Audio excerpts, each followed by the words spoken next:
ನೀವಿನ್ನು ನಿಮ್ಮ ಡೈಮಂಡ್ ಕನ್ನಡ ಟಿವಿಗೆ ಸಬ್ಸ್ಕ್ರೈಬ್ ಆಗಿಲ್ಲವೇ? ಹಾಗಿದ್ದರೆ ಸಬ್ಸ್ಕ್ರೈಬ್ ಬಟನ್ ಮೇಲೆ ಕ್ಲಿಕ್ ಮಾಡಿ ಹಾಗೂ ನಮ್ಮ ಹೊಸ ವಿಡಿಯೋಸ್ ಅಪ್ಲೋಡ್ಗೋಸ್ಕರ ಪಕ್ಕದಲ್ಲಿ ಕಾಣುವ ಬೆಲ್ ಬಟನ್ ಮೇಲೆ ಕ್ಲಿಕ್ ಮಾಡಿ. ನಮ್ಮ ಎಲ್ಲ ವಿಡಿಯೋಸ್ಗಳನ್ನು ಲೈಕ್ ಮಾಡಿ, ಶೇರ್ ಮಾಡಿ ಹಾಗೂ ಕಮೆಂಟ್ ಮಾಡಿ.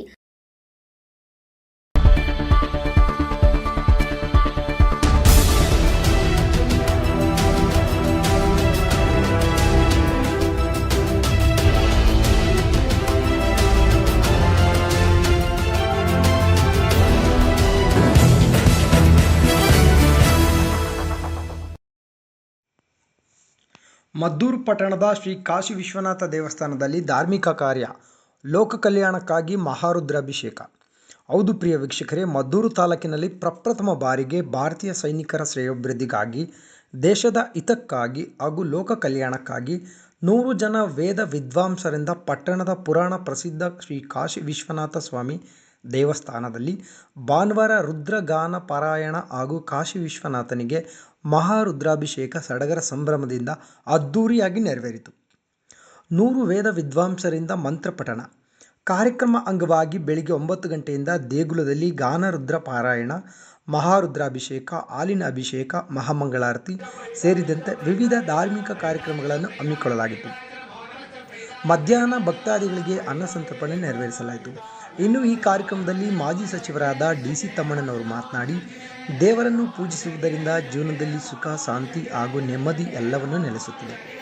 ದೇವಾಲಯಗಳು ನಮ್ಮ ಸಂಸ್ಕೃತಿಯ ಪ್ರತೀಕವಾಗಿದ್ದು, ದೇವರ ದಯೆಯಿಂದ ಎಲ್ಲರಿಗೂ ಒಳ್ಳೆಯದಾಗಲಿ ಹಾಗೂ ದೇಗುಲದಲ್ಲಿ ಭಾರತೀಯ ಸೈನಿಕರ ಶ್ರೇಯ ಅಭಿವೃದ್ಧಿಗಾಗಿ, ದೇಶದ ಹಿತಕ್ಕಾಗಿ ಹಾಗೂ ಲೋಕ ಕಲ್ಯಾಣಕ್ಕಾಗಿ 100 ಜನ ವೇದ ವಿದ್ವಾಂಸರಿಂದ ರುದ್ರಗಾನ ಪಾರಾಯಣ ಹಾಗೂ ಕಾಶಿ ವಿಶ್ವನಾಥನಿಗೆ ಮಹಾರುದ್ರಾಭಿಷೇಕ ಮಾಡಿಸುತ್ತಿರುವುದು ಮೆಚ್ಚುಗೆಯ ವಿಷಯ ಎಂದು ಹರ್ಷ ವ್ಯಕ್ತಪಡಿಸಿದರು.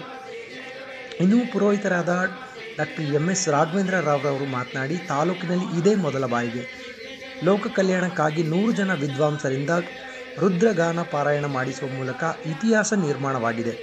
ಸರ್ವರಿಗೂ ಒಳ್ಳೆಯದಾಗಲಿ, ಎಲ್ಲೆಡೆ ಶಾಂತಿ ನೆಮ್ಮದಿ ನೆಲೆಸಲಿ ಎಂದು ಈ ಉದ್ದೇಶದಿಂದ ಧಾರ್ಮಿಕ ಕಾರ್ಯಕ್ರಮವನ್ನು ಬೆಂಗಳೂರಿನ ಶ್ರೀನಿವಾಸ ಶ್ರೀ ಓಂಕಾರ ಸ್ವಾಮಿ ಮಹಾಸಂಸ್ಥಾನ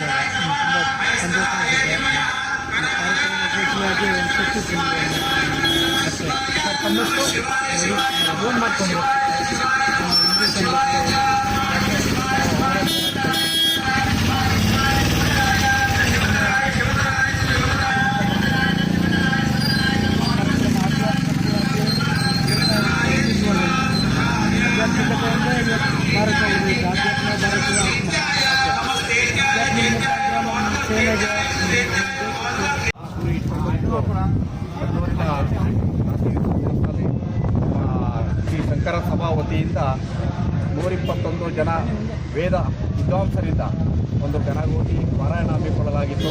ಈ ಒಂದು ಆಚಾರ್ಯ ಮಹಾಮಂಡಲೇಶ್ವರ ಶ್ರೀ ಮಧುಸೂದನಾನಂದಪುರಿ ಸ್ವಾಮಿಗಳು ನೇತೃತ್ವದಲ್ಲಿ ವಹಿಸಿದರು. ಮದ್ದೂರಿನ ಇನ್ನು ಪಟ್ಟಣದ ತಾಲೂಕಿನಾದ್ಯಂತ ಪಟ್ಟಣದ ಹೆಚ್ಚಿನ ಸಂಖ್ಯೆಯಲ್ಲಿ ಭಕ್ತರು ಆಗಮಿಸಿ ಧಾರ್ಮಿಕ ಕಾರ್ಯಕ್ರಮದಲ್ಲಿ ಭಾಗಿಯಾಗಿದ್ದರು. ದೇವರಿಗೆ ವಿಶೇಷ ಪೂಜೆಯನ್ನು ಸಹ ಸಲ್ಲಿಸಿದರು. ಇನ್ನು ಬಿಜೆಪಿ ಜಿಲ್ಲಾಧ್ಯಕ್ಷ ಕೃಷ್ಣಕುಮಾರ, ಹಿಂದೂ ಕುಮಾರ್, ಸ್ವಾಮಿ, ತಾಲೂಕು ಬ್ರಾಹ್ಮಣ ಮಹಾಸಭಾದ ಕಾರ್ಯದರ್ಶಿ ಸತ್ಯನಾರಾಯಣ, ಸಹಾಯಕ ನರಸಿಂಹಪ್ರಸಾದ್, ಸಾಹಿತಿ ಕಾರ್ಯಕ್ರಮವನ್ನು 121 ವೇದ ವಿದ್ವಾಂಸರಿಂದ ಏರ್ಪಡಿಸಲಾಗಿತ್ತು.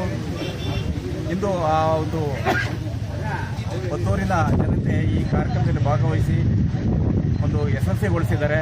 ಇದರ ಉದ್ದೇಶ ಇಷ್ಟೇ, ಎಲ್ಲ ಭಾರತೀಯ ಸೈನಿಕರು ಮತ್ತು ಸಾರ್ವಜನಿಕರಿಗೆ ಒಳಿತಾಗಲಿ, ಸರ್ವೇ ಜನ ಸುಖಿನೋ ಭವಂತು ಅನ್ನೋ ಒಂದು ಏನು ನಮ್ಮ ಸಿದ್ಧಾಂತ, ಒಂದು ಕಾರ್ಯಕ್ರಮ ನಾವು ನಮ್ಮ ಹಿಂದೂ ಧರ್ಮದಲ್ಲಿ ಹೇಳಿದ್ದೀವಿ. ಅದೇ ರೀತಿ ಎಲ್ಲ ಜನಗಳ ಸಾರ್ವಜನಿಕ ಒಳಿತಿಗಾಗಿ ಈ ಒಂದು ಕಾರ್ಯಕ್ರಮವನ್ನು ಹಮ್ಮಿಕೊಳ್ಳಲಾಗಿತ್ತು. ಇಂದು ಒಂದು ಯಶಸ್ವಿಯಾಗಿ ನಡೆದಿದೆ. ಎಲ್ಲರಿಗೂ ಧನ್ಯವಾದಗಳು.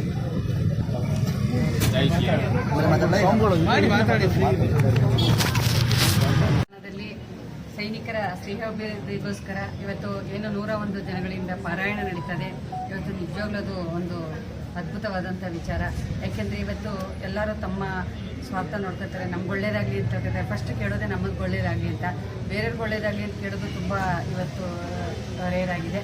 ಅಂಥ ದಿವಸದಲ್ಲಿ ಇವತ್ತು ಕಾಶಿ ವಿಶ್ವೇಶ್ವರ ದೇವಸ್ಥಾನದ ಮೂಲ ಅರ್ಚಕರು ಆದಂಥ ರಾಘವೇಂದ್ರ ಸ್ವಾಮಿಗಳು ಇವತ್ತು ಈ ಒಂದು ಮಠಾಧೀಶರನ್ನ ಕರೆಸಿ ಇವತ್ತು ಸೈನಿಕರ ಶ್ರೇಯೋಭಿವೃದ್ಧಿಗೋಸ್ಕರ ಮತ್ತು ರೈತರಿಗೋಸ್ಕರ ಇವತ್ತೇನು ಪಾರಾಯಣ ಮಾಡ್ತಿದ್ದಾರೆ. ನಿಜವಾಗ್ಲೂ ಇದು ಒಂದು ಆಶ್ಚರ್ಯಕರವಾದಂಥ ವಿಚಾರ. ಇದು ಒಳ್ಳೆಯದಾಗಲಿ, ಎಲ್ಲರಿಗೂ ದೇಶಕ್ಕೂ ಒಳ್ಳೆಯದಾಗಲಿ, ಜನರಿಗೂ ಒಳ್ಳೆಯದಾಗಲಿ ಅಂತ ಮಾಡ್ತಿದ್ದಾರೆ.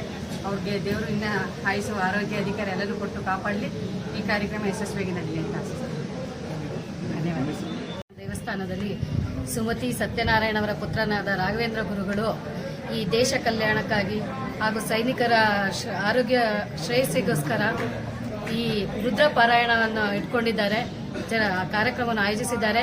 ನಮ್ಮ ಮದ್ದೂರಿನ ತಾಲೂಕಿನಲ್ಲಿ ಮೊದಲನೇ ಬಾರಿ ಈ ಥರ ದೇಶದ ಒಳಿತಿಗಾಗಿ, ಸೈನಿಕರ ಒಳಿತಿಗಾಗಿ ಈ ಥರ ರುದ್ರ ಪಾರಾಯಣ, ಅನೇಕ ಹೋಮ ಹವನಗಳು, ಇಲ್ಲ ದೇಶದ ರೈತರಿಗೆ ಒಳ್ಳೆಯದಾಗಲಿ ಅಂತ ಹೇಳ್ಬಿಟ್ಟು ಅನೇಕ ಕಾರ್ಯಕ್ರಮಗಳನ್ನು ಇವರು ಬಾಲ್ಯ ವ್ಯವಸ್ಥೆಯಲ್ಲೇ ಈ ಸಾಮಾಜಿಕ ಸೇವೆ ಹಾಗೂ ರಾಷ್ಟ್ರೀಯ ಸ್ವಯಂ ಸೇವಕರಾಗಿ ದೇಶ ಸೇವೆಗಾಗಿ ಎಲ್ಲ ಒಳ್ಳೆ ಕೆಲಸಗಳನ್ನು ಮಾಡ್ತಾ ಬಂದಿದ್ದಾರೆ.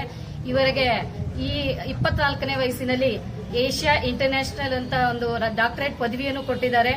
ಇವರ ಒಂದು ಸಾಮಾಜಿಕ ಸೇವೆಯನ್ನು ದೇಶಾದ್ಯಂತ ಗುರುತಿಸಿ ಈ ಒಂದು ಒಳ್ಳೆ ಪುರಸ್ಕಾರವನ್ನು ನಮ್ಮ ಮದ್ದೂರು ತಾಲೂಕಿನಲ್ಲಿ ಮೊದಲನೇ ಬಾರಿಗೆ ಕೊಟ್ಟಿದ್ದಾರೆ ಅಂತ ನಮಗೆಲ್ಲ ತುಂಬಾ ಹೆಮ್ಮೆಯ ವಿಷಯ ಆಗಿದೆ. ಆದರೆ ಇವರು ಈ ದೇಶಕ್ಕೆ ಒಳಿತಿಗಾಗಿ ಈ ರುದ್ರ ಪಯಣವನ್ನು ಎಲ್ಲ 101 ಗುರುಗಳ ಮುಖಾಂತರ ಈ ದೇಶದ ಒಳಿತಿಗಾಗಿ ರುದ್ರ ಪಯಣವನ್ನು ಇಟ್ಕೊಂಡಿದ್ದಾರೆ. ಎಲ್ಲರೂ ಸ್ವಾರ್ಥಕ್ಕಾಗಿ ಮಾಡ್ತಾ ಇದ್ರೆ, ಇವರು ದೇಶಕ್ಕಾಗಿ ಒಂದು ಒಳ್ಳೆಯ ಸೇವೆಯನ್ನು ಸಲ್ಲಿಸ್ತಾ ಇದ್ದಾರೆ ಅಂತಂದು ಇವತ್ತಿನ ಕಾರ್ಯಕ್ರಮ ನಡೆದಿದೆ. ತುಂಬಾ ಎಲ್ಲರಿಗೂ ಖುಷಿ ತಂದಿದೆ. ಇದೇ ತರ ಇನ್ನೂ ನಮ್ಮ ಹಿಂದೂ ಸಮಾಜದಲ್ಲಿ ಬೆಳಿಬೇಕು ಅಂತಂದ್ರೆ ಈ ತರ ಕಾರ್ಯಕ್ರಮಗಳು ತಾಲೂಕಿನಾದ್ಯಂತ, ಜಿಲ್ಲಾದ್ಯಂತ, ದೇಶಾದ್ಯಂತಗಳು ಈ ತರ ನಡೀತಾ ಇದ್ರೆ ಹಿಂದೂ ಪ್ರಚಾರ ಇನ್ನು ಮುಂದೆ ಒಳ್ಳೇದಾಗುತ್ತೆ ಅಂತ ಹೇಳ್ಬಿಟ್ಟು ಜೈ ಹಿಂದ್, ಜೈ ಕರ್ನಾಟಕ.